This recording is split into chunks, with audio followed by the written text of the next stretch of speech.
மாவட்டம் திருமயம் தெற்கு ஒன்றிய கழகத்தின் சார்பாக நடைபெறும் மாண்புமிகு நமது சின்னவர் அவர்களின் பிறந்த நாள் விழா பொதுக்கூட்டத்திற்கு திராவிட முன்னேற்ற கழகத்தின் ஒன்றிய செயலாளர் அருமையண்ணன் ஆவணூர் சிதம்பரம் அவர்களை தலைமையேற்று தருமாறு முன்மொழிகிறேன். செயலாளர் கரிகாலன் அவர்கள். நமது மண்ணின் மைந்தர், நமது மாவட்ட கழக செயலாளர், நமது அமைச்சர் அவர்களுக்கு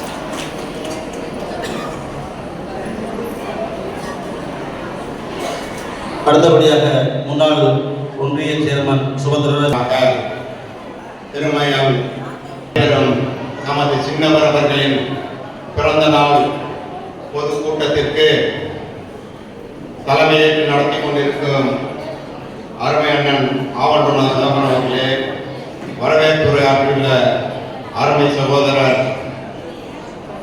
கரிகாலன் அவர்களே,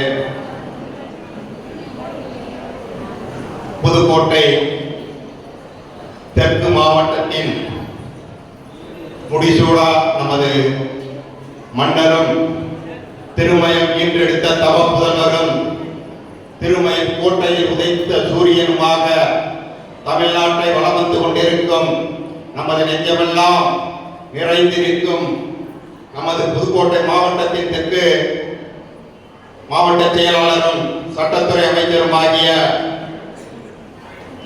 அருமை மாண்புமிகு அமைச்சர் அவர்களே, மாண்புமிகு கழக இளைஞர் செயலாளர் தமிழ்நாடு துணை முதல்வர் மாண்புமிகு தலைவர்களின் பிறந்தநாளை முன்னிட்டு நடைபெறும் பொதுக்கூட்டத்திற்கு தலைமை நடக்கும் ஆசிரியர் தமிழ்நாடு முதல்வர்களுக்கு மீண்டும் முதல்வராக பொறுப்பேற்று நம் அனைவரும் ஒத்துழைப்போடு உழைப்போம் என்றும் கூறி வாய்ப்பு நன்றி வணக்கம். சிதம்பரம் அவர்கள் திருமதி கொண்டிருந்த தெற்கு ஒன்றிய கழகத்தினுடைய சார்பில் நடைபெறுகின்ற மாபெரும் பொதுக்கூட்டத்திற்கு வருகை என்று நமக்கு வாழ்த்துறை வழங்க வருகை இருக்கின்ற மாண்புமிகு மாவட்ட கழகத்தினுடைய மரியாதைக்குரிய அமைச்சர் அவர்களே, சிறப்புரையாற்ற வருகையாக இருக்கின்ற தமிழ்நாடு பாராளுமன்ற கழகத்தினுடைய தலைவர் மரியாதைக்குரிய லியோனி அவர்களே, திராவிட முன்னேற்ற கழக சகோதரர்களே, சகோதரிகளே, இங்கே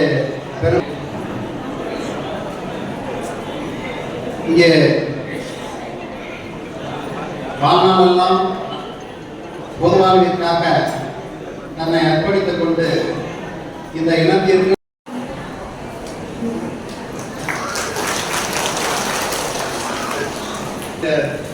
மாண்புமிகு உதயநிதி ஸ்டாலின் அவர்களுடைய பிறந்தநாள் விழாவை முன்னிட்டு நடைபெறுகிற நலத்திட்ட உதவிகள் வழங்கி பொதுக்கூட்டத்திற்கு வரவேற்புரை ஆற்றியிருக்கிற வடக்கு ஒன்றிய செயலாளர் கணேசன் அவர்களே, நிகழ்ச்சியில் பங்கேற்றிருக்கிற மாவட்ட அவைத்தலைவர் ALS அவர்களே, முன்னாள் ஒன்றிய செயலாளர் சரவணன் அவர்களே, அன்புக்குரிய ஒன்றிய கழக துணை செயலாளர் கரிகாலன் அவர்களே, சுப தொலைராஜா அவர்களே, தெற்கு ஒன்றிய கழகத்துடைய செயலாளர் பொன்துரை அவர்களே, உங்களிடத்தில் நல்ல கருத்துக்களை தமிழ்நாடு பாடநூல் கழகத்தினுடைய தலைவர் மரியாதைக்குரிய திண்டுக்கல் லியோனி அவர்களே,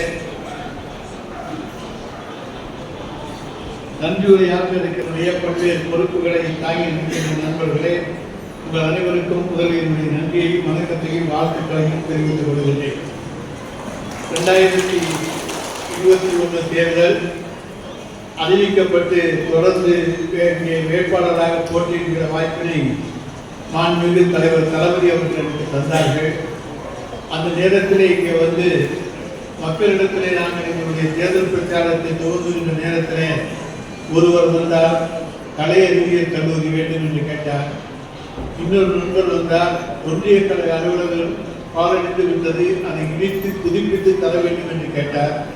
மற்றொரு நண்பர் வந்தார், எங்களிடத்திலே புதுக்கோட்டை மதுரை நெடுஞ்சாலையிலே காரைக்குடி நெடுஞ்சாலை இவற்றை ஒட்டி திருமயம் இருக்கின்ற காரணத்தால் விபத்துகள் அதிகம் நடக்கின்றது.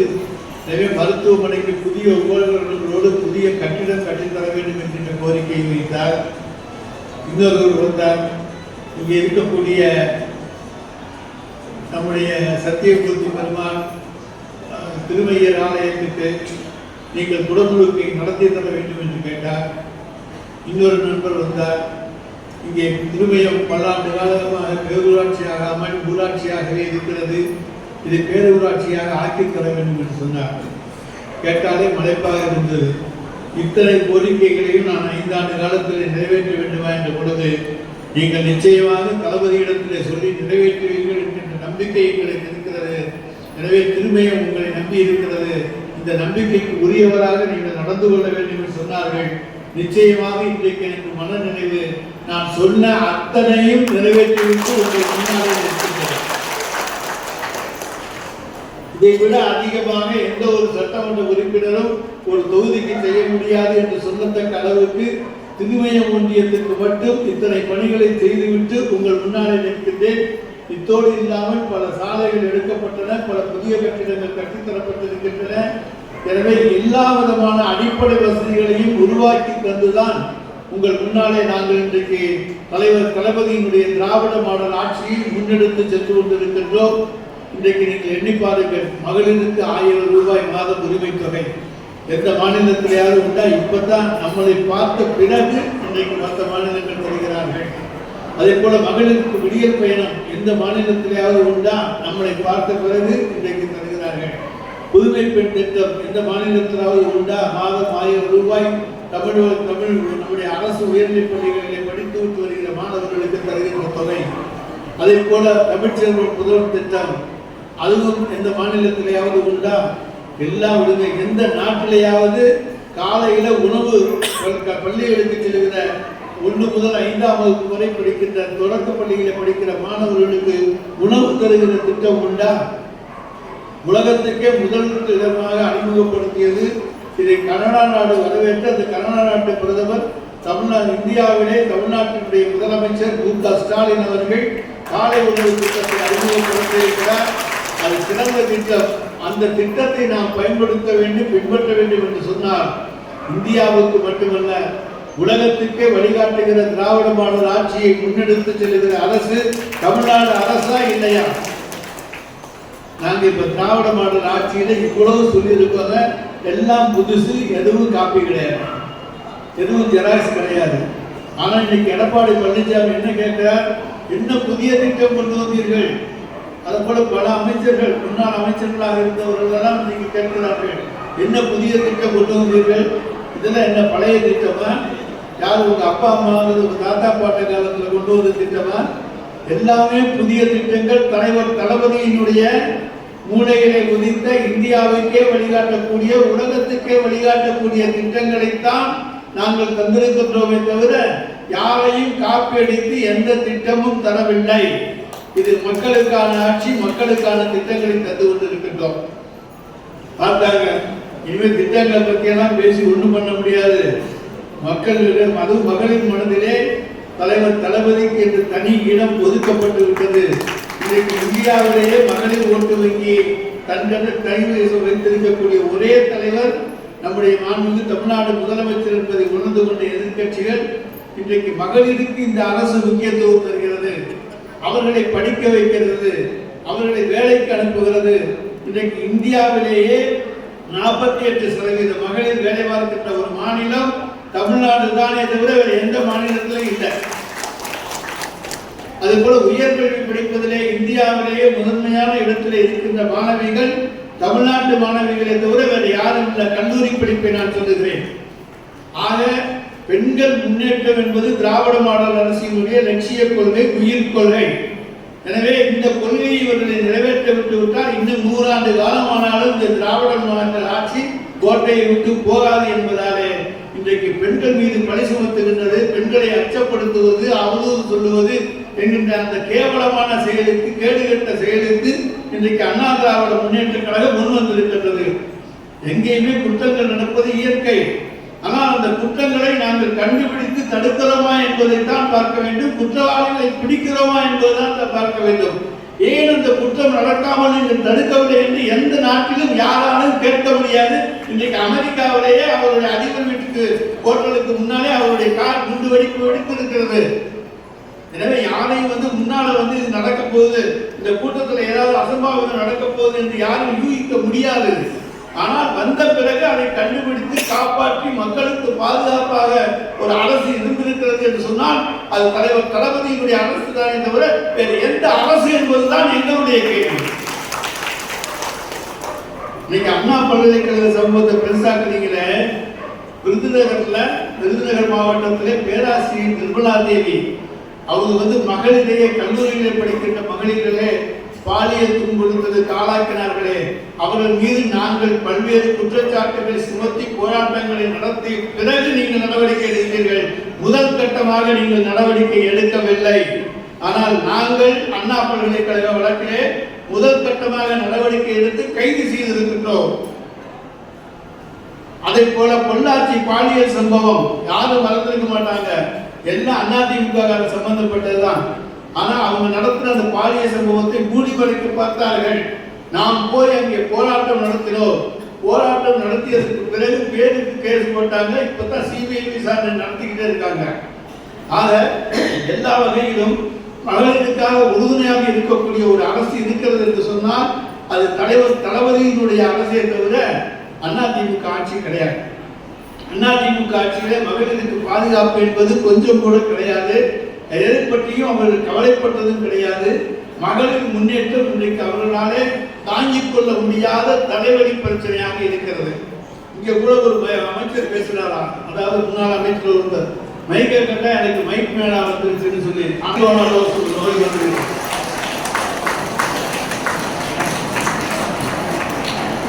ஏன்னா அவருடைய பாதியில திருட்டுத்தனமாக வெட்டப்பட்டதாக 30 கோடி ரூபாய் மதிப்பீடு செய்யப்பட்டு 90 கோடி ரூபாய் அவருக்கு ஃபைன் போடப்பட்டிருக்கிறது. அப்ப அவருக்கு பாலியல் நோய் என்று சொன்னால் அது எந்த தப்பு இருக்கா? எனவே மக்கள் பணத்தை சுரண்டுகின்றவர்கள், கொள்ளையடிக்கின்றவர்கள் அதிமுகவை சார்ந்தவர்களை தவிரவில்லை, கொள்ளையடிக்கவில்லை. எங்கள் மீது அப்படிப்பட்ட எந்த குற்றச்சாட்டுகளும் கிடையாது. ஆட்சியிலே இல்லாத போதும் மக்கள் பணத்தை சுரண்டுகின்றவர்கள் தான் இன்றைக்கு அதிமுகவினர் என்பதை மறந்து விடாதீர்கள். எனவே இப்படிப்பட்ட சூழ்நிலைகளே தான் திராவிட மாடல் ஆட்சியை முன்னெடுத்து செல்கிற எங்களுடைய திராவிட நாயகன் மாண்புமிகு தலைவர் தளபதி அவர்கள் இன்றைக்கு நம்முடைய கழகத்துடைய இளைஞரணி செயலாளர் உதயநிதி ஸ்டாலின் அவர்களுக்கு பிறந்தநாள் விழாவை நாங்கள் கொண்டாடி கொண்டிருக்கிறோம். அதில் என்ன தவறு இருக்கு? எங்க கட்சி எங்களுக்கு யார் தலைவராக இருக்க வேண்டும் என்பதை தேர்ந்தெடுக்க வேண்டியது எங்களுடைய உரிமை. அதிமுக உரிமை இல்லை, அல்லது பாஜகவுக்கு உரிமை இல்லை. எங்களுக்கு தலைமை தாங்க வேண்டிய தலைவனை தேர்ந்தெடுக்க வேண்டியது அதிமுக அல்ல, திராவிட முன்னேற்ற கழகத்தினுடைய தொண்டர் தன்னுடைய தலைவனை தேர்ந்தெடுக்க வேண்டும். அந்த தொண்டர்களாலே தேர்ந்தெடுக்கப்பட்ட தலைவர் தான் தலைவர் தளபதி. அந்த தொண்டர்களாலே ஏற்றுக்கொள்ளப்பட்ட தலைவர் தான் இளம் தலைவர் தான் நம்முடைய சின்னவர் உதயநிதி ஸ்டாலின். யாரும் இதை மறுக்க முடியாது. இந்த இயக்கத்தில் ஒரு சிறு சலசலப்பு கூட கிடையாது. ஆனா அங்க அதிமுக அவ்வளவு சலசலப்பை வச்சுக்கிட்டு அவங்க பேசுறாங்க, சின்னவருக்கு வாரிசு பட்டம் கட்டி விட்டு எந்த பட்டமும் நாங்கள் கட்ட வேண்டிய அவசியம் இல்லை. அது தானா வர்றது அவருடைய உழைப்பாளை கிடைக்கின்ற வெற்றி. அந்த வெற்றியை கூட பழனிசாமியால் உழைக்க முடியுமா? அது அதிமுகவிலே யாராவது உழைக்க முடியுமா? சின்னவர் தேர்தலிலே தேர்தல் களத்திலே உழைத்ததை போன்ற ஒரு மிகப்பெரிய உழைப்பை ஒரு இயக்கத்துக்கு யாராவது பெற்றுத்தர முடியுமா? அந்த உழைப்புக்கு பரிசு துணை முதல்வர் பதவியை தவிர அது வாரிசாக வந்ததல்ல. எனவே உழைப்பு ஒரு மனிதனை உயர்த்தும், உழைப்பு ஒரு மனிதனை உருவாக்கும். அந்த உயர்ந்த இடத்துக்கு உழைப்பாளை வந்திருப்பவர் தான் எங்களுடைய சின்னவர் என சொல்லி வாய்ப்புக்கு நன்றி கூறி விடைபெற்றுக் கொள்கிறேன். நன்றி, வணக்கம். அடுத்து நம்முடைய தலைமை பேச்சாளர், ஆற்றல் மிகுந்த பேச்சாளர், எங்களுடைய பாசத்துக்கும் போற்றுதலுக்கும் அன்புக்கும் உரிய அண்ணன் திண்டுக்கலை லியோனி அவர்கள், தமிழ்நாடு பாடநூல் கழகத்தினுடைய தலைவர், கழகத்தினுடைய கொள்கை பரப்பு செயலாளர். உங்களிடத்திலே நீங்கள் விரும்புகின்ற வண்ணம் நல்ல ஒரு இணைக்கு பேசுகிறேன்.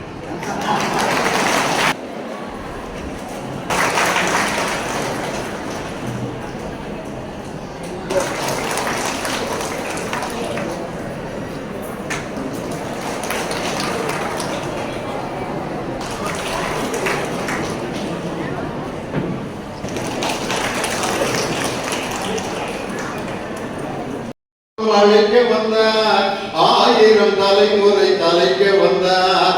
அண்ணா அண்ணா அண்ணா எங்கள் அன்பின் தெய்வம் அண்ணா. கௌமர் குடிகொண்ட கருணாநிதி வாழ்கவே, மக்கள் உள்ளம் குடிகொண்ட உண்மை தலைவர் வாழ்கவே, கள்ளர் குடிகொண்ட கருணாநிதி வாழ்கவே. ஸ்டாலின் நம்ம ஸ்டாலின், நம் கழகம் காக்கும் ஸ்டாலின், கலைஞர் படைக்கு தளபதி, நல்ல இதயங்களுக்கு அதிபதி. ஸ்டாலின் நம்ம ஸ்டாலின், நம் தமிழக முதல்வர் ஸ்டாலின். வீரன் களத்தை வெல்லும் துணிச்சல்காரன், காலம் கொடுத்த கடமை வீரன், ஞானம் புகழும் கலைஞர் பேரன். திருக்குவளை வழியில் வந்த தமிழ் குருதி, நம் திராவிடருக்கு தலைமை தாங்கும் உதயநிதி. திருக்குவளை வழியில் வந்த தமிழ் குருதி, நம் திராவிடருக்கு தலைமை தாங்கும் உதயநிதி. திருமயம் தெற்கு ஒன்றிய திராவிட முன்னேற்ற கழகத்தின் சார்பாக இன்று நடைபெற்றுக் கொண்டிருக்கும் எங்கள் அன்பிற்கும் மரியாதைக்குரிய துணை முதலமைச்சர் அறிஞர் அண்ணாவின் கனிவான இதயத்தில் தாங்கி முற்றவள் அறிஞர் டாக்டர் கலைஞரின் துணிச்சலை தனது உள்ளத்திலே கொண்டு எங்கள் தலைவர் மு.க. ஸ்டாலின் அவர்களுடைய உழைப்பை தன் உடலிலும் உள்ளத்திலும் தாங்கி இன்று தமிழகத்தில் ஒரு இளம் தலைவராக வலம் வந்து கொண்டிருக்கக்கூடிய அன்பு தம்பி, நம் அனைவருடைய நெஞ்சத்திலும் தனக்கென்று ஒரு இடத்தை தக்க வைத்துக் கொண்டிருக்கக்கூடிய மாண்புமிகு உதயநிதி ஸ்டாலின் அவர்களுடைய பிறந்த நாளை வரலாற்று சிறப்புமிக்க வகையில் இந்த மனசுல என்ன நினைக்கிறாங்கன்னா, இவன் டிவியிலே 1 மணி நேரம் பேசுவாங்க, இந்த ஆள் எப்ப பேசி முடிக்கிறது, நம்ம எல்லாம் இந்த நலத்திட்டத்தை வாங்கிட்டு போறது. ஏக்கா என்னக்கா, வேற யாராவது பேச சொல்லிட்டா ஒரு 1/4 மணி நேரத்துல முடிச்சிருப்பாங்க. இந்த ஆள் பாட்டுக்கெல்லாம் பாடி 1 மணி நேரம் பேசிக்கிட்டு இருப்பாரு. நம்ம என்னைக்கு வீட்டுக்கு போறது அப்படின்னு நினைப்பீங்கன்னு நான் நினைச்சேன். ஆனா என் சகோதரிகளுடைய மலர்ந்த மகிழ்ச்சியான முகத்தை பார்க்கும்போது இந்த நிகழ்ச்சியை நடத்தி கொண்டிருக்கக்கூடிய தெற்கு ஒன்றிய பொறுப்பாளர்கள், இந்த நலத்திட்டம் மேடையில நான் பேசி முடிச்சாலும் நீங்க வாங்காம போனா கூட உங்கள் வீடு தேடி அந்த நலத்திட்டத்தை கொடுக்கக்கூடிய பண்பும் பாசமும் மிக்க ஒரு இயக்கம் தான் திராவிட முன்னேற்ற கழகம். அதனாலதான் நீங்க இவ்வளவு சந்தோஷமா உட்காந்துருக்கீங்க. இந்த சேலையை கூட நம்ம என்னைக்கு வேணாலும் வாங்கிக்கலாம். லியோனியன் பேசி நம்ம சந்தோஷமா கேட்கிறத டிவியில தானே பார்த்துருக்கோம். இப்ப நம்ம ஊருக்கே பேசுறாரு. அதனால நம்ம சந்தோஷமா கொஞ்ச நேரம் கேட்போம்க்கா அப்படிங்கிற மாதிரி இருக்கு. இந்த நிகழ்ச்சியில பேசுறதுக்கு நான் வர்றப்போ ஒரு அம்மா எங்கேயோ போயிட்டு வந்துட்டு இருந்தாங்க. அவங்க என்னை இப்படியே பார்த்துட்டு இப்பதான் போறாங்க அப்படின்ட்டு, இப்பதான் போறாரா, நான் பேசி முடிச்சிருப்பாரு, சேலையை வாங்கிட்டு போறாங்கன்னா இப்பதாங்க அவர் பேசுறதுக்கு போறாரு அப்படின்னு சொல்லிட்டு ஒரு வாக்கியம் சொன்னாங்க. டிவியில பார்த்தா கிழமை மாதிரி தெரிகிறாரு, நேரம் நல்லா இருக்காரு அப்படின்னு. டிவியில நான் கிழமை மாதிரி தெரியறதுக்கு காரணம் பவுடரை போட்டு லைட் அடிச்சு உட்கார வச்சிருப்பேன். இங்க நான் அழகா இருக்கிறதுக்கு ஒரே காரணம், நான் நின்றுகிட்டு இருக்கிறது திராவிட முன்னேற்ற கழகத்தினுடைய மேடை. பகுத்தறிவும் தன்மானத்தையும் மக்களிடம் சொல்லிக் கொடுத்த மேடை, அதற்காக உழைத்த திமுகவினுடைய மேடை. இந்த நாட்டில் கல்வி என்பது எல்லோருக்கும் பொது உடைமையாக வேண்டும் என்பதற்காக உழைத்துக் கொண்டிருக்கக்கூடிய இயக்கமான திராவிட முன்னேற்ற கழகத்தின் மேடை. இந்த மேடையில யார் நின்னாலும் யார் உட்கார்ந்துருந்தாலும் அழகா தெரியும். அதனாலதான் நான் எந்த ஊருக்கு போய் பேச போனாலும் அந்த ஊர் தலைவரை கூப்பிட்டு கேட்டுருவேன், ஐயா நாங்க எவ்வளவு நேரம் பட்டிமன்றம் நடத்துறதுன்னு கேட்டுருவேன். ஒரு ஊர்ல நான் கேட்டேன், அந்த ஊர் தலைவர் சொன்னார், நீங்க எவ்வளவு நேரம் வேணாலும் பேசிட்டீங்க, நாங்க 10 நிமிஷத்துக்கு மேல உட்காந்துருக்க மாட்டோம் அப்படின்னாரு. அதுக்கு ஏன்டா நீ திண்டுக்கல இருந்து கூட்டி வந்தாருன்னு. ஊர் முழுவதும் கொலை கட்டி இருக்கான், எல்லாம் வீட்டுல படுத்துக்கிட்டே கேட்டுட்டு இருப்பாங்க. நீ மேடையை போட்டு பேசிட்டு வீட்டுக்கு போ. இவர்களெல்லாம் வீட்டுல படுத்துக்கிட்டே கேட்டுக்கிட்டு இருப்பாங்க. நான் வெறும் நாற்காலியை பார்த்து பேசுறதுக்கு எடப்பாடி பழனிசாமியா இல்ல பாஜகவோட அண்ணாமலையா, 1,00,000 பேர் திரண்டிருந்தாலும் மக்கள் ரசிக்க சிரிக்க சிந்திக்க எப்படி பேச வேண்டும் என்று கற்றுக் கொடுத்த என் தானை தலைவன் டாக்டர் கலைஞரோட கையை பிடிச்சிட்டு மேடை வந்தவன் திண்டுக்கல் லியோன். அதனால இந்த நிகழ்ச்சிக்கு தலைமை தாங்கி நடத்தி கொண்டிருக்கக்கூடிய திருமயம் தெற்கு ஒன்றிய கழகத்தின் செயலாளர், ஒன்றிய குழு உறுப்பினர், அன்பிற்கும் மரியாதைக்கும் உரிய ஆறு சிதம்பரம். சிதம்பரம் என்பது அந்த பகுதி தான் சிதம்பரம். அந்த சிதம்பரம் என்பது நடராஜர் தன்னுடைய மனைவி தன்னை விட்டு பிரிந்து போன பின் ஆடி ஆடி ஆடி அந்த நேரத்தில் கடைசியா நின்ன அந்த போஸ் தான் நடராஜர். அப்படி நடராஜர் இருக்கக்கூடிய அந்த சிதம்பரத்தின் பெயர் கொண்ட எங்கள் தெற்கு ஒன்றிய கழகத்தினுடைய செயலாளர் அவருடைய அருமையான ஏற்பாட்டில் இந்த மண்டபமே நிறைந்து வழிந்து ஒரு மாநாடு போல் எங்கள் தம்பி உதயநிதி ஸ்டாலினோட நிகழ்ச்சியை நடத்தி கொண்டிருக்கக்கூடிய தெற்கு ஒன்றிய கழகத்தினுடைய செயலாளர் ஆறு சிதம்பரம் அவர்களுக்கு, ஒரு சிதம்பரம் ரெண்டு சிதம்பரம் இல்ல, ஆறு சிதம்பரம்.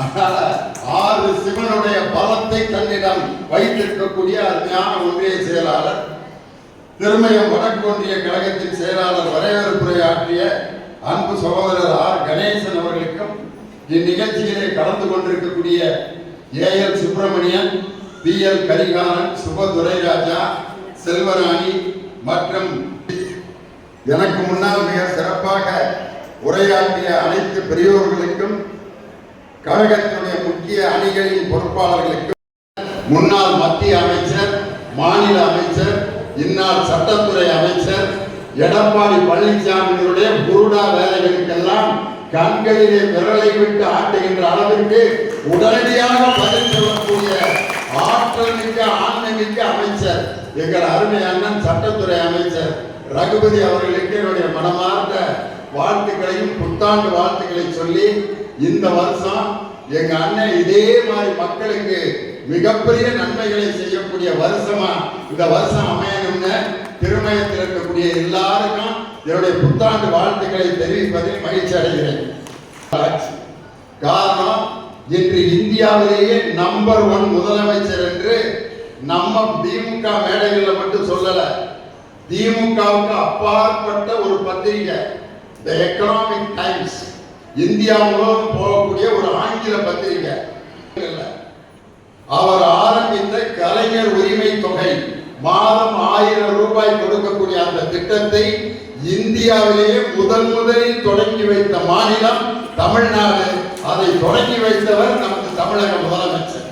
இன்னைக்கு அதை பார்த்துட்டு இந்தியாவில் இருக்க 11 மாநிலங்களில் கிட்டத்தட்ட இந்தியா முழுவதும் 11 கோடி பெண்கள் இந்த உரிமை தொகையை பெறுகிறார்கள் என்று சொன்னால், அந்த 11 கோடி பெண்களும் இன்று யாரை வாழ்த்துகிறார்கள் என்றால் நமது தளபதி மு.க. ஸ்டாலின் அவர்களை தான்.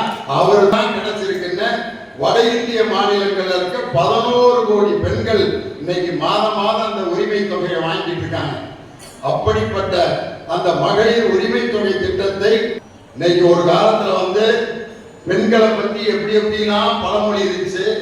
ஒரு காலத்துல பெண்கள் எப்படி இருந்தா இந்த நாட்டில் அவங்களை ஏற்றிக்கிட்டாங்க. ஒரு பெண்ணுனா நடு ரோட்ல நடக்க கூடாது, குனிஞ்சதல நிமிராம நடக்கணும், அடக்க ஒடுக்கமா இருக்கணும், படிக்க கூடாது, கையில காசு வச்சிருக்க கூடாது. அவங்க ஆண்களுக்கு மீறி எந்த நிலையில் சகோதரிகள் உட்கார்ந்துருக்காங்கன்னா இந்த ஒரு கம்பீரத்தை கொடுத்தது திராவிட மாடல் ஆட்சி.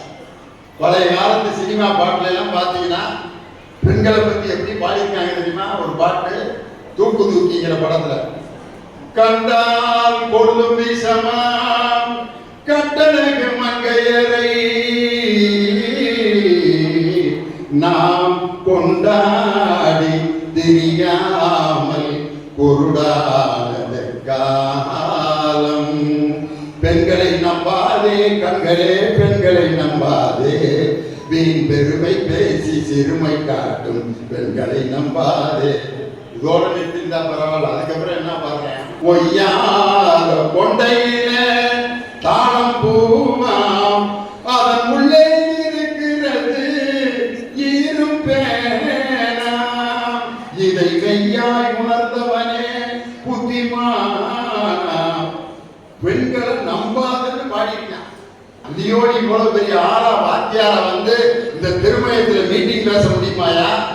முதல்ல நான் நம்பின பெண்மணி யாருன்னா என்னை பெத்த என் தாய் கொடுத்த அந்த சாப்பாடு பத்தியா. அதை நம்பி நான் சாப்பிட்டதுனால தான் இங்க வளர்ந்து நிற்கிறேன். எங்க அம்மா கொடுக்குற சாப்பாட்டை எடுத்து சாப்பிட்றப்ப ஏதாவது கசங்கசம் வச்சிருந்தான்னா அப்படின்னு நினைச்சிருந்தா பாராட்டுவான். அதே நேரத்தில் பெண்களை ரொம்ப கேவலமாக சினிமாவில் பாடுவாங்க. உங்களதான் வாழ்க்கையில எல்லாம் அப்படின்லாம் பாடியிருப்பான். இளமை பொழுது இருக்கும், இனிமை சுவை இருக்கும், இயற்கை மனம் இருக்கும் பருவத்திலே, பெண் இல்லாமல் சுகமில்லை உலகத்திலே. யாருக்காக எருங்கலும் என் கதலையில் அவள் இரக்கமில்லாதவள் என்று சூப்பரா. பெண்களை பாராட்டுறது சினிமா தான், பெண்களை வீழ்த்துறது லந்து பண்ணி பாடுறது அதே சினிமா தான். இப்ப பாடிருக்கான் பாருங்க ஒரு பாட்டு. என் சில்லாஞ்சிருக்கியே என்ன கொள்ளுற அரைக்கியே, என் சில்லாஞ்சிருக்கியே என்ன கொள்ளுற அரைக்கியே, உள்ளார ஓடி வந்து உரைஞ்சுக்கிட்டிய, பின்னால ஓடி வந்து உரைஞ்சு போட்டிய, முன்னால போனா நான் பின்னால வாரேன் அப்படின்னு சில்லாஞ்சிருக்கியாங்கிறான். இன்னொரு பாட்டுல பாத்தீங்கன்னா சிலுக்கி சிலுக்கி மேனா மினிக்கி சிலுக்கா நடந்தா தின்னாக்கு தாங்க. இன்னொரு பாட்டுக்கு வந்திருக்கு, நீ இருக்கிறது ஓலம் கொட்டாயா சும்மா மஜாவாயி நிக்கிறிய பஞ்சு முட்டாயா. ஆமா பஞ்சு முட்டாயி சிரிக்கி அப்படின்லாம் பாடிக்கிட்டு இருக்காங்க இன்னைக்கு. இப்படிலாம் ரோட்ல போறப்போ ஒரு பெண், படித்த பெண் வந்தா அந்த பெண்ணுக்கு எவ்வளவு மரியாதை இருக்கு. கையில காசு உள்ள பெண் வந்தா அந்த பெண்ணுக்கு எப்படி மரியாதை கொடுக்குது இந்த சமுதாயம். ஒரு பெண், வீரமுள்ள ஒரு பெண், ஒரு போலீஸ் ஆபீசர் பாக்கெட்ல அப்படி துப்பாக்கி வச்சுட்டு ஒரு எஸ்பி, அந்த பெண்கள் படிச்சிருக்காங்க. லட்சுமி கடவுள், செல்வத்துக்கு கடவுள் லட்சுமியா இருந்தாலும் பெண்களுக்கு முதல்ல உங்க ட்ரெஸ்ல பாக்கெட் இருக்கா முதல்ல நினைக்கிறேன். நானும் ஆம்பளை தான், எனக்கு அந்த எண்ணம் வந்துச்சு. நம்மளுக்கு கொடுத்துருக்காங்க நம்ம பொறுப்புகளுக்கு. ஏன் தலைவர் கொடுக்கல? ஆண்களுக்கு நிறைய செலவு இருக்கு. அது என்ன செலவுன்னு நான் சொல்ல விரும்புறேன். நான் நீங்க சிரிச்சு என்னை காட்டி முடிக்க, நான் வர்ற இழுத்தேன். இன்னும் எனக்கு கிருகிருன்னு புது வருஷத்து அன்னைக்கு நேரத்துல இருந்து நான் அடி நடத்திருக்காரு போல இருக்கு. பல மேட்ரு உள்ள கிடக்கு. அவர் கையில அந்த 1000 ரூபாய் போனாங்க என்ன ஆகும்? நான் எல்லா ஆண்களையும் சொல்லப்பா, நிறைய பேர் பொறுப்பானவங்க இருக்கிறீங்க. ஒரு 1000 ரூபாய் ரேஷன் கடையில் வாங்கிட்டு வர்றப்பே நம்ம என்ன ஆகுறா, 1000 ரூபாய்னா அச்சு இருப்பாங்க போற. ஒரு 250 ரூபாய் செலவு பண்ணுமாப்ல, சந்தோஷமா இருக்கிறான் அப்படின்னு ஆரம்பிக்கிறான். ஆரம்பிக்கிறப்ப என்ன பேசுவாங்க, ஆமா ஆமாடா இருந்தாடா எடப்பாடி பழனிசாமி மேட்டர் முடிஞ்சிருச்சு மாப்பிள்ள, 9 தொகுதியில் டெபாசிட் போச்சு. இன்னும் இருந்தாலும் எப்படி கட்சி நடத்திட்டு இருக்காருல்ல அப்படிங்கிறான் ஒருத்தன். இன்னொருத்தன் போத ஏறி ராமதாஸுக்கு அன்புமணிக்கு சண்டை போட்டு, எப்படி சண்டை போட்டு விட்டாங்க. புதுசா ஒரு நடிகர் கட்சி ஆரம்பிச்சிருக்கான், வரையான் போறான், என்ன மாப்பிள்ள அப்படின்னு பேசுறான். என்ன பேசிட்டு அப்படியே உள்ளூர் பாலிடிக்ஸ் வருவேன், திடீர்னு இன்டர்நேஷனல் பாலிடிக்ஸ் பேசுவான். உக்ரைன்ல ரஷ்யாவை எதுக்குடா சண்டை போடுறாங்க அப்படின்னா மேல ஏற ஏற இந்தியா விட்டு வெளியே போயிடுவாங்க. அப்புறம் அப்படியே நரேந்திர மோடியை பத்தி பேசுவான். பேசிக்கிட்டே இருந்துட்டு இன்னொரு 250 எடுமாப்ல அப்படின்னா அடுத்த 250, அடுத்த 250, 1000 ரூபாய் காலியாகி 2 பேரும் சாக்கடையில் கிடப்பாங்க. இந்த 1000 ரூபாய் ஆண்கள் கையில போனா பல பேருடைய குடும்பத்துக்கு அது போய் சேர. ஆனால் என் சகோதரி கையில் அந்த 1000 ரூபாய் இருந்தா மாசம் ஒரு நகைச்சீட்டு போட்டு தன்னுடைய பிள்ளைக்கு ஒரு 5 பவுன் நகை வாங்கி அந்த பிள்ளைக்கு கட்டி கொடுப்பா, பத்திரமா வச்சிருப்பா, குடும்பத்துக்கு பயன்படுத்துவாங்கிற காரணத்தினால்தான் மகளிர் உரிமை தொகை அப்படிங்கிற தொகையை உங்களுக்கு கொடுத்தார். பாட்டுக்கு கை தட்டுதுன்னா இந்த குழந்தை மாவட்ட செயலாளர் ஆகிற வரைக்கும் திமுக அப்பா பெரியப்பா அப்பா தகப்பனே ஒரு சோறு இருந்தா போடுங்க. அவனுக்கு தெரியும் இங்க இந்த நாயில இருக்க மாட்டாங்க, அம்மா தான் வீட்டுல இருப்பாங்க, அவங்க தான் நம்ம கையில சோறு போடுவாங்கன்னா அம்மா தாய்.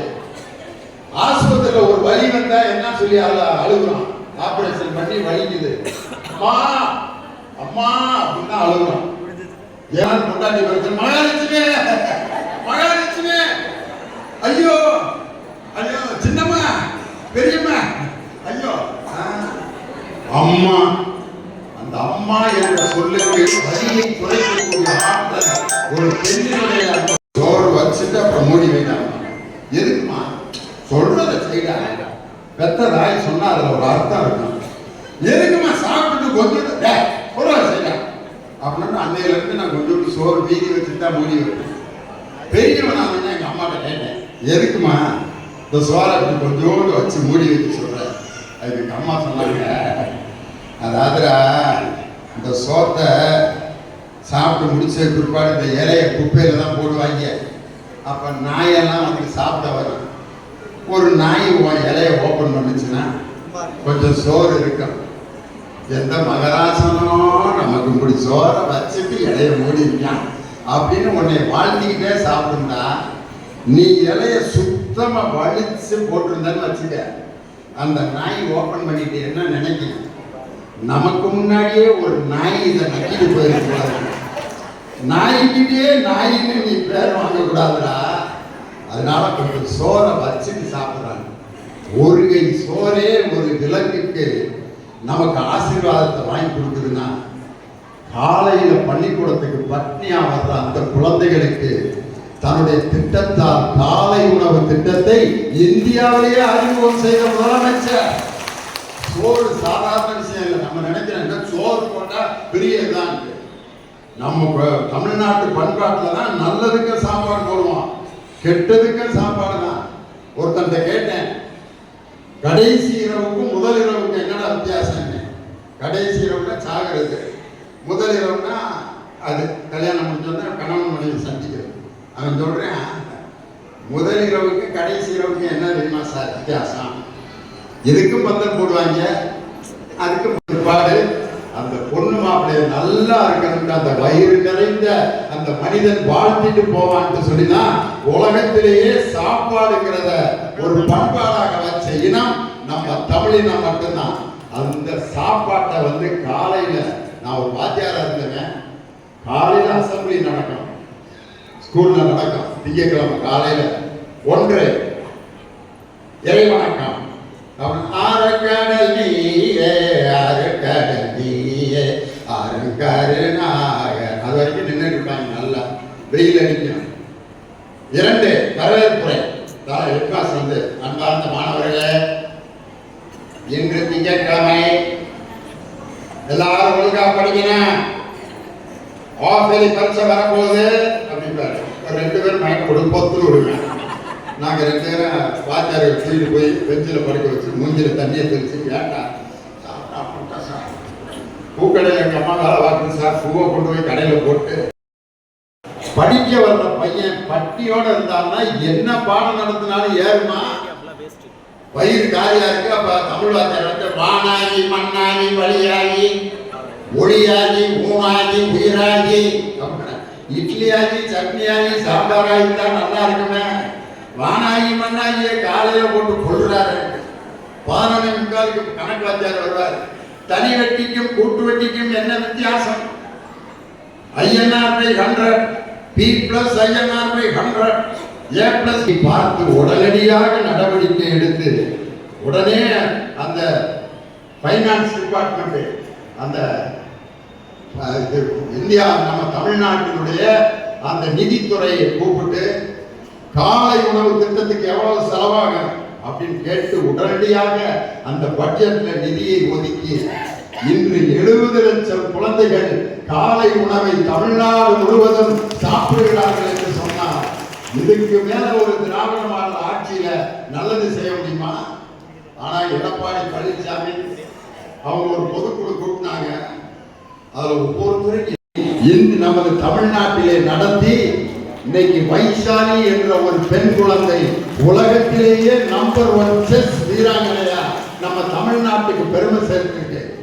அதே மாதிரி ஒரு இஸ்லாமிய பெண் குழந்தை கமிஷா என்ற ஒரு பெண் எங்களுடைய துணை முதலமைச்சர் உதயநிதி ஸ்டாலின் கொடுத்த நிதியை பெற்றுக்கொண்டு உலக நாடுகள் பூரா கேரம் போர்டு விளையாண்டு அந்த கேரம் போர்டில் உலகத்திலேயே நம்பர் 1 வீராங்கனையாக ஒரு இஸ்லாமிய சிறுமியை வெற்றி பெற வச்சு அவங்க ஊர்லயே அந்த குழந்தைய ஒரு வாகனத்துல ஏற்றி ஊரே அந்த குழந்தைய பிடிச்சு முத்தம் கொடுத்தாங்க. ஊசினூர் கோத்தல் கோலம் போட்டி தான் பெண்களால் செய்ய முடியும் என்ற நிலையை மாற்றி உலகத்திலேயே பெண்களால் விளையாட்டில் சாதிக்க முடியும் என்ற நிலையை விளையாட்டுத்துறை அமைச்சராக இருந்து உருவாக்கி காட்டியவர் என் தம்பி துணை முதலமைச்சர் உதயநிதி ஸ்டாலின். அந்த நிலையிலிருந்து இன்று அடுத்த நிலையில துணை முதலமைச்சர் அன்னைக்கு பொறுப்பேற்றிருக்கிறார். அவருடைய காலத்தில் இன்னைக்கு அவரை பார்த்து இந்த சமுதாயமே ஏன் மற்ற கட்சியெல்லாம் இன்னைக்கு கோபப்படுறாங்க. அது பாமக அவங்களுக்குள்ள குடும்பத்துக்குள்ள சண்டை. அதிமுக அவர் வாட்டி பச்சை வேட்டியை கட்டிட்டு சவுக்கு எடுத்து அவரா அடிச்சுக்கிறாரு. அவர் சொன்னார், நல்ல சவுக்கு எடுத்து அடிச்சா கூட நல்ல அடிபடுவியா, நீ என்ன காட்டன் பஞ்சில சவுக்கு எடுத்து அடிச்சுட்டு இருக்க. ஒரு வாத்தியார் எங்க ஊர்ல இருந்தாரு. மாணவர்கள் ஏதாவது தப்பு பண்ணா என்ன, தப்பு பண்ணா அந்த தப்பு பண்ண மாணவனை பெரம்புல அடிப்பாங்க சில வாத்தியார். இந்த வாத்தியார் என்ன செய்வாருன்னா, டேய் கணக்குல நீ பெயிலா போயிட்ட அப்படி செவுத்துல போய் டங்குன்னு ஒட்டிக்குவார். நீ பெயிலா போயிட்ட கணக்குல. ஒருத்தன் சேட்டை பண்றான், ஏடா சேட்டை பண்ண, தெரியாம பண்ணிட்டா, இனிமே பண்ணீங்கன்னா பாரு, அடுத்த இடம் நீ தப்பு பண்ண செவுத்துல முட்டிக்கொள்றான்ட்டு ஒரு காலையில இருந்து சாயந்தரம் வரைக்கும் 20 இடம் முட்டி அடுத்த நாள் காலையில வாத்தியார் பைத்தியம் முடிச்சு கதவுல காலையில முதுக அப்படியே சொல்லிக்கிட்டே இருந்திருக்கேன். ராஜா பார்த்து, என்ன அரண்மனை கதவுல முதுகு சொல்லியா, யாருங்க அவனை இழுத்து வாருங்கள், அரண்மனை கதவிலே முதுகு சொல்கிறான், வாடாங்க. ராஜா அரண்மனை கதவில் எதற்காக முதுகு சொல்லிட்டார்? ராஜா, எனக்கு நடுவு முதுகுல அழுக்கு ரொம்ப வந்துருச்சுங்க, என் கையை வச்சு சொரிஞ்சு பார்த்தேன் முடியலீங்க, அதனால உங்க அரண்மனை கதவு சொரப்பா இருந்துச்சு, அதனாலதான் முதுக வச்சு தேய்ச்சேன்னு இருக்கேன். உடனே ராஜா கூப்பிட்டு, அப்படியா, எனது நாட்டிலே இப்படி ஒரு அவமானம் இதே ஒரு கதவு 200 சவுக்கடிகளை கொடுங்கள். அவனை ராஜா வாக்குறீங்க, எங்களை ஏன் சவுக்கில் அடிக்கிறீங்க அப்படின்னா, அப்ப ராஜா சொல்லியிருக்காரு, டேய் அவன் முதல்ல வந்தவன் தான் உண்மையானவன், நீங்க 2 பேரும் நினைச்சிருந்தா ஓ முதுக அவன் சொரிஞ்சிருக்கலாம், நீ இவன் முதுக நீ சொரிஞ்சிருக்கலாம், நீங்க வேணும்னே திட்டம் போட்டு என்னை ஏமாத்திரம்னு வந்திருக்க துரோகிகளா, அதனாலதான் உங்களை சவுக்கில் அடிக்க சொன்னேன். இதுல இருந்து என்ன தெரியுதுன்னா, நேர்மை இல்லாதவன் உண்மை இல்லாதவனுக்கு நம்ம சவுக்கடி கொடுக்காட்டியும் அவனே அவனுக்கு சவுக்கடி கொடுத்துக்குவாங்கிறது உண்மை.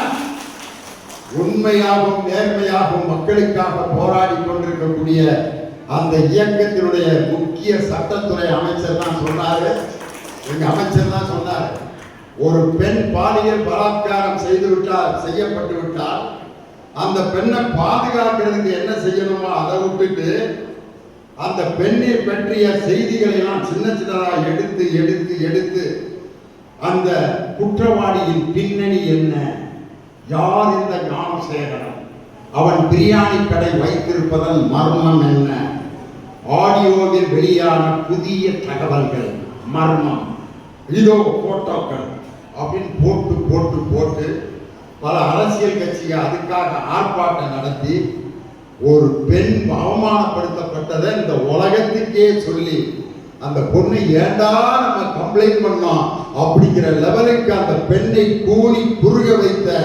கேவலமானவர்கள் தான் எதிர்கட்சியை சேர்ந்த பாஜகவும் அதிமுகவும்.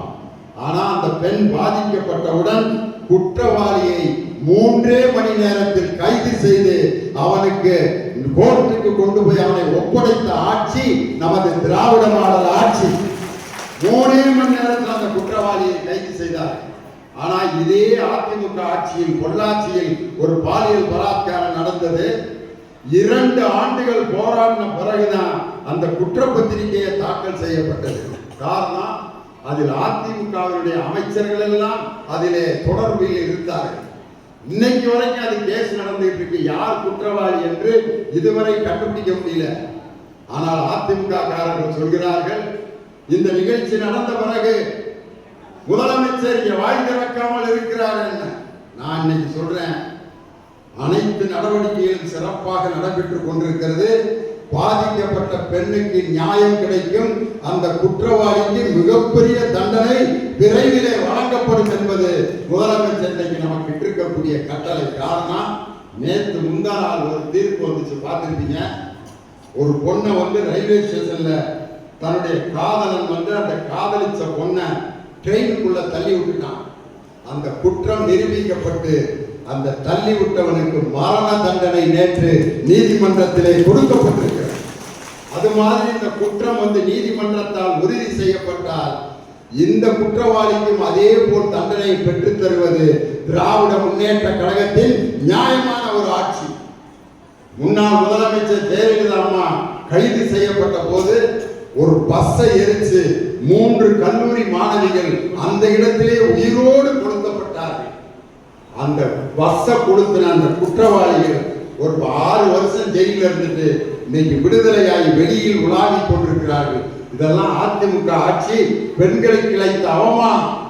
ஆனால் இன்று இதை வைத்து அரசியல் செய்து இந்த நாட்டிலே ஓட்டு வாங்கி விடலாம் என்ற எடப்பாடி பழனிசாமி பாஜக அண்ணாமலையினுடைய கனவை தவிடுபொடியாக்கக்கூடிய ஆற்றல் எங்கள் முத்துவேல் கருணாநிதி ஸ்டாலின் என்ற அந்த முதலமைச்சருடைய நலத்திட்டங்களும் பெண்களை கல்வியிலும் பெண்களை செல்வத்திலும் பெண்களை வீரத்திலும் உயர்த்தி கொண்டிருக்கக்கூடிய இந்த திராவிட மாடல் ஆட்சி என்றும் தமிழகத்திலே நிலைத்து நீடித்திருக்கும். 2026 எங்கள் தலைவர் விரும்பியது போல 200 தொகுதிகளில் வெற்றி பெறப் போவது நமது திராவிட முன்னேற்ற கழகத்தின் கூட்டணி. 200 தொகுதிகளில் வெற்றி பெறும் என்று சொல்லி இந்த அருமையான நிகழ்ச்சியை ஏற்பாடு செய்த அருமை சகோதரர் ஆர் சிதம்பரம், ஆர் கணேசன் உள்ளிட்ட எல்லோருக்கும் என்னுடைய நன்றியை சொல்லி எங்கள் திருமயத்தில் எங்கள் உயிரினும் மேலான அன்பு சகோதரிகளுக்கும் தமிழக முதல்வர் தளபதி ஸ்டாலின், தமிழக முதல்வர் தளபதி ஸ்டாலின், இளைய தலைவர் உதயநிதி ஸ்டாலின்,